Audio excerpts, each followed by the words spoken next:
ফিলিস্তিন তো অনেক দূরে, আমাদের পার্শ্ববর্তী দেশ ভারতে যুগ যুগ ধরে যেভাবে মুসলমান নিধন চলছে, সংখ্যালঘুদের উপরে যেভাবে নির্যাতন চলছে, গোটা পৃথিবীর অন্য খুব কম দেশে এইভাবে সংখ্যালঘুদের উপর নির্যাতন হয়ে থাকে।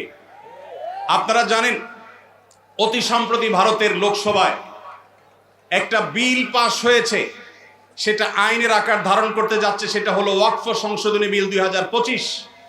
আপনারা অনেকে জেনে থাকবেন, ভারতবর্ষে প্রাতিষ্ঠানিক জমির মালিকানা সবচেয়ে বেশি হলো ভারতের রেলওয়ে এবং সেনাবাহিনীর। তৃতীয় সর্বোচ্চ প্রাতিষ্ঠানিক জমির মালিকানা হলো ভারতের মুসলমানদের ওয়াকফ বোর্ডের জমি।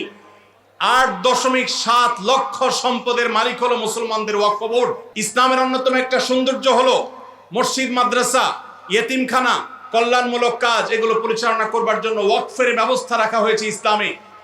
কেউ তার জমি জীবদ্দশায় ওয়াকফ করে গেলে কিয়ামত পর্যন্ত সেই জমি যে উদ্দেশ্যে ওয়াকফ করে যাওয়া হয়েছে সে উদ্দেশ্যে ব্যয় করতে হবে।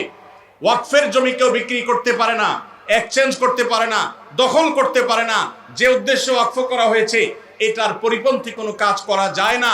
ওয়াকফের এই চমৎকার উদাহরণের কারণে পৃথিবীতে কল্যাণমূলক কাজ আজীবন বেঁচে থাকবে। সেই সাস্টেইনেবল ওয়াকফের মাধ্যমে সাস্টেইনেবল ডেভেলপমেন্টের ব্যবস্থা ইসলাম রেখেছে।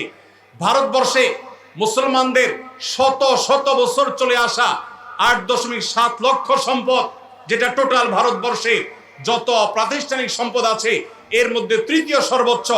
সেই সম্পদ আজ ভারতের হিন্দুত্ববাদীরা গ্রাস করবার জন্য নতুন করে সংসদে বিল তারা পাশ করেছে।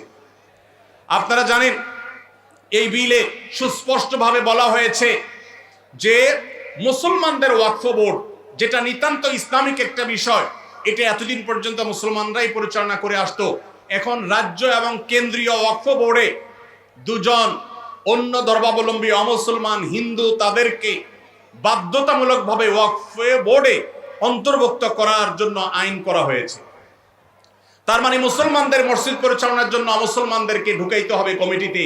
এরকম ন্যাক্কারজনক, এরকম জঘন্য বিল আজকে তারা লোকসভায় পাশ করেছে। আমরা বাংলাদেশের এই প্রান্ত থেকে এই জঘন্য মুসলমানদের স্বাধীনতা হরণকারী, মুসলমানদের অধিকার খর্বকারী এই কালো আইন যেটা হতে যাচ্ছে সেটার বিরুদ্ধে আমরা তীব্র নিন্দা এবং প্রতিবাদ জানাচ্ছি।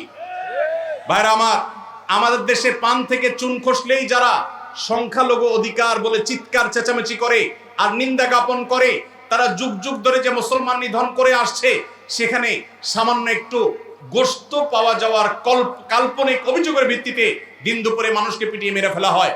হোলির রং গায়ে মাখতে না চাওয়ার কারণে দিন দুপুরে পিটিয়ে মানুষকে মেরে ফেলা হয়। তাদের উৎসবের নাম দিয়ে মুসলমানদের মসজিদগুলোকে ভাঙা হয় বুলডোজার দিয়ে।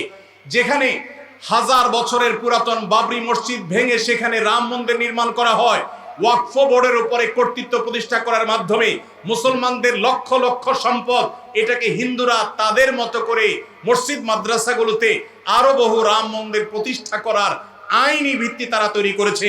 এই কালো আইন, এই বিলের বিরুদ্ধে আমরা তীব্র প্রতিবাদ এবং নিন্দা জ্ঞাপন করছি।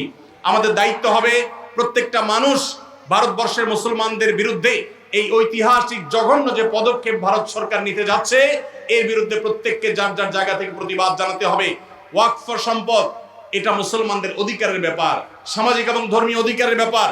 মুসলমানদের সে অধিকার থেকে তারা বঞ্চিত করছে। একের পর এক কালো আইন করে করে মুসলমানদেরকে বঞ্চিত করা হচ্ছে। আমরা নিন্দা জানাই। সেই সাথে ভারতের একটা আইন আছে, 12 বা 13 বছর যদি কেউ কোনো জমি নির্বাধায় দখল রাখতে পারে সে সেটা মালিকানা দাবি করতে পারে।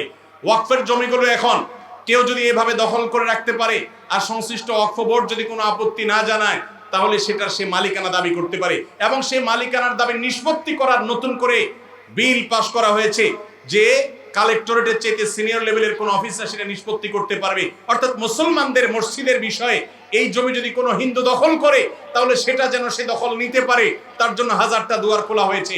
এটা ভারতবর্ষের ইতিহাসে মুসলমানদের বিরুদ্ধে তৈরি হওয়া সবচেয়ে কালো আইনগুলোর একটা, যেটা মুসলমানদের অধিকার খর্ব করছে, সংখ্যালঘুদের অধিকার খর্ব করছে। আমরা এর তীব্র নিন্দা জানাচ্ছি।